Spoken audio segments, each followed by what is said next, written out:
नमस्कार, मी डॉक्टर सुप्रिया सराटे आपल्या सर्वांचे माझ्या यूट्यूब चॅनलमध्ये स्वागत करते। मैत्रिणींनो, मार्गशीर्ष महिना येत आहे। मार्गशीर्ष महिन्यात गुरुवारी केल्या जाणाऱ्या महालक्ष्मी व्रताबद्दल आपण या व्हिडिओमध्ये जाणून घेणार आहोत।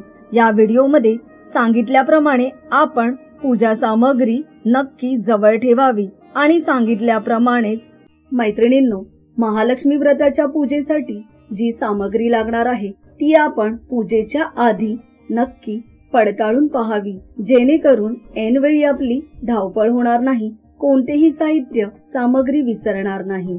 यासाठी मी आपल्याला सामग्रीची यादी देत आहे, तेव्हा नक्की ही यादी तपासून पहा आणि नंतरच पूजेला सुरुवात करा।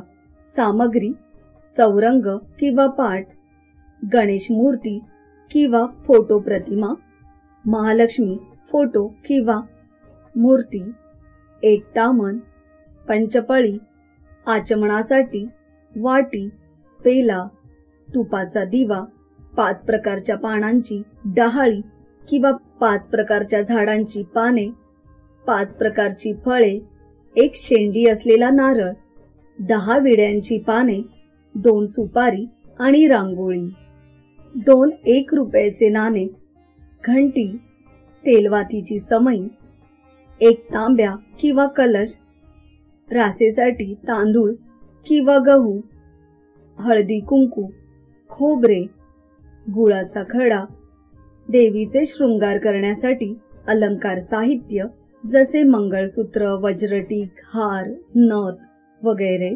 देवीचे ओटी साहित्य जसे हळकुंड, सुपारी, खारीक, अक्रोड, बदाम, वस्त्र हे सगळे एकत्रितही येते।